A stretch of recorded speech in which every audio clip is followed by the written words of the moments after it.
And the first thing I usually say to my students is to make a distinction in their mind between what we can call internal or immanent reading and an external and transcendent reading. And the internal reading, and the point here is to see if essentially the conclusions of whatever you're reading, to see whether they actually logically follow from the premise.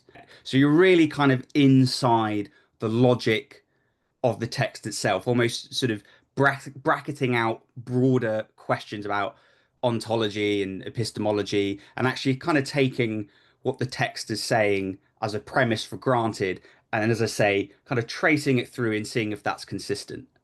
And then the task there is to look for the inconsistencies. And the other kind of reading, as I said, is the external reading. In other words, what's going on outside of the text? What is informing the text?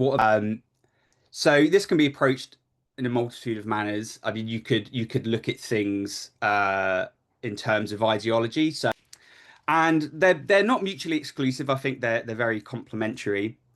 This question of reading, whether it's internal or external, in very kind of broad sense, it does hinge on the question of purpose. What is the purpose of our own research? What is the context we're projecting into the text? When we actually sit to read a text, what we have with us is the text, the insights of a text. The other thing that is immediately available to us, which may not be as tangible as the book is our own context. The context of the other, here the book or the text, whatever text we are reading, is not with us. It is at a distance to us. So the issue with approaching the problem of distance in this manner, which is by trying to reconstruct the context by reading about the society, history, intellectual context, or the linguistic norms at that time, is that we can never be sure or confident whether we have sufficiently reconstructed the context, and therefore the dilemma of partial understanding or misunderstanding remains. And I resolved this problem by making a choice which in fact was a choice between probably multiple wrong ways of doing reading. And that choice has been to foreground the question of ethics, the ethics of reading, which is to say that in asking how do we read a text, the question why do we read a text becomes equally significant. And I read a text to be able to better understand the moral, social, and political complexities of today's times. And the ethics of reading comes in here, that how can it enable me or empower me to live a good life or or contribute to a good life of the community. Now, in taking this approach, one, however, cannot be completely guided by the questions of today because that might lead to imputing meanings which may not exist in the text. And this is where the second level of ethics of reading comes in, that there is ethics involved in at least trying to read fully, in at least trying to grasp and staying true to the spirit in which a text is written. I'll just end my reflections by asking a few questions. Whether there's some merit in establishing a distinction between misinterpretation, misunderstanding, and creative reading and understanding, and are there certain creative potentials of also misunderstanding a text? That should there be some limitation to the scope of interpretation, that can the intention of the text be different from the intention of the author? I think anxiety is perfectly all right. I think you have to come to terms with it. The only way out of anxiety is really to immerse yourself more in it, and B, to be amongst a community of readers and scholars who are engaged in reading the same text or other text.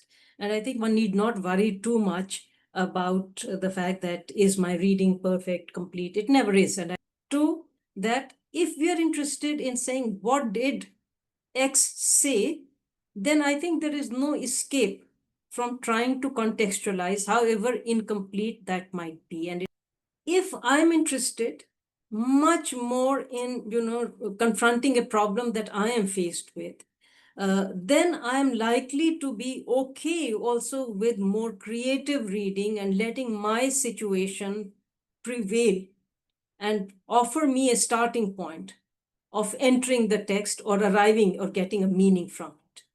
Okay, so these are two different purposes. Both are trying to arrive at something new and different because you want to destabilize or even question or reaffirm the point of view which prevails in your society or with which you are engaged.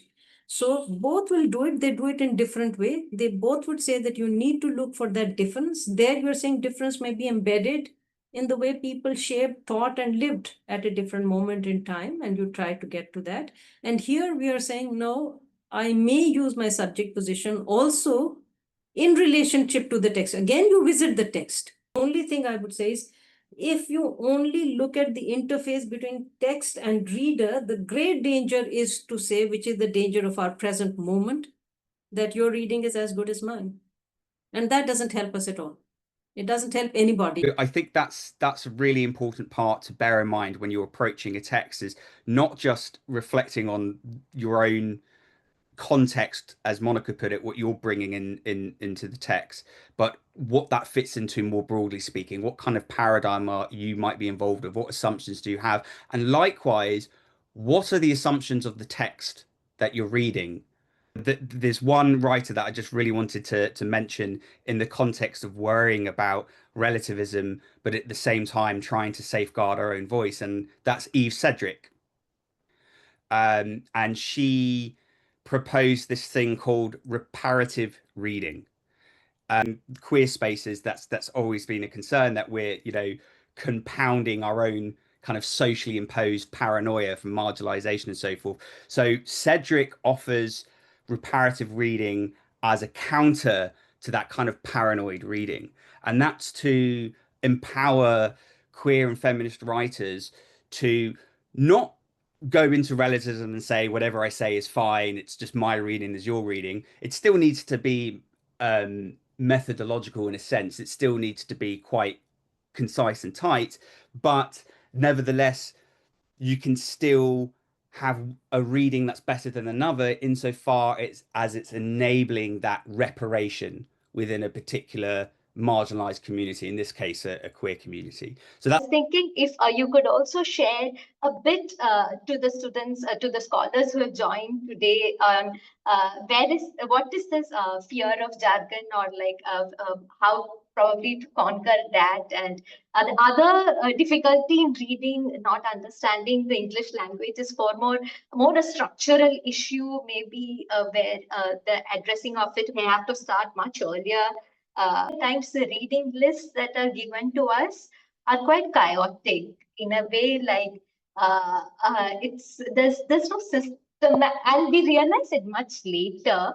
Probably there is a problem with the reading list, particularly if you are in centers which are not some of the classic disciplines here.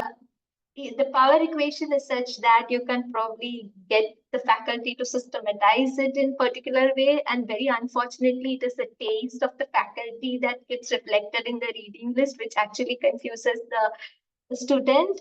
And I always thought forming one's own reading group of as not treating reading as a solitary activity to conquer these challenges is one way about. But I think we all need to be fearful of jargon, which also means that we have to understand and then decide, well, is it necessary to be able to communicate? Sometimes a certain concept or a certain word communicates something very specific which you want to hold on to, but most of the time, can we find easier ways? Because the part of your research and writing is to communicate. Let me say two things about the jargon. There is, I think, a lot of this has come from continental philosophy. And some of it is because of the translation. And that is where I think the word that Professor Gilliam used, paradigm, comes in. Because the meaning, a lot of the time, meaning of that particular phrase or concept cannot be understood in ordinary English. It has to be understood in relationship to the totality of that thinking. And then maybe you can simplify it and try to get to the idea behind the jargon. If all that remains is jargon, then I think we are wasting our time. I think actually just take what works for you would be my suggestion, and be, of course, very aware of why it's working for you, and critically engage that, and often differentiating between what's useful and not so useful in that thinker is already part of your critical engagement with that thinker, and already part of formulating your argument.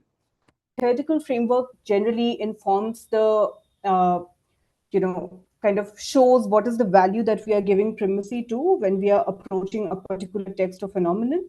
And the second thing it does is that it also reveals certain things about, it reveals certain ontological understanding of how society is organized. So, for instance, if we take a feminist approach to understanding society or understanding a text, then we are already assuming that the society is composed of different social classes based on gender or sex, and it is not a neutral organization of society. A thought which I always have is also a living document of a text, also something which I like, something like a capital, or uh, something like, when we go back to some of Ambedkar's writing, is also very much connected to the action or the transformative politics part of it. Like, the reading and the performing of the politics are not two distinct acts. I want you also to think that even if you're recovering author's intended meaning or reconstructing the original context, it will never be exactly the same. There's always a creative intervention that is involved. So I think don't weigh creativity on one side and dullness on the other. There is something to be said about a connection between life and ideas. But when I read Heidegger or Hegel or something, I am alerted to the fact that there must be something in the totality of that text which can yield that kind of totalitarian result. But I will also look at, are there other ideas also embedded there? Or could I retrieve that idea and find a way in which I can shelter it from being taken in that direction? So ideas have a life of their own also, independent of what the author is saying. So author doesn't always have complete control over them. Epistemic injustice, there is always a danger. How do you guard against it? You guard against it at best by trying to, as I said, maybe read more immersively, or in terms of reconstructing the text, which is very different and alien to you, and read it from that perspective. And yet you will find that there are gaps. And final word, reading, even if you are trying to get to the author's intended meaning, is not to justify what the author said. Texts are multi-layered. They can be read in many different ways. So before you go into a text, have some idea of what it is you're looking for and why. And even better, try and write yourself some questions that you're trying to answer of a text. Okay, so just go into something with some questions, and in the process of answering those questions, you're also generating some notes for yourself too. Reading is never just about moving through pages. It's about grappling with concepts, with traditions, and sometimes even with our own assumptions about what really constitutes a text.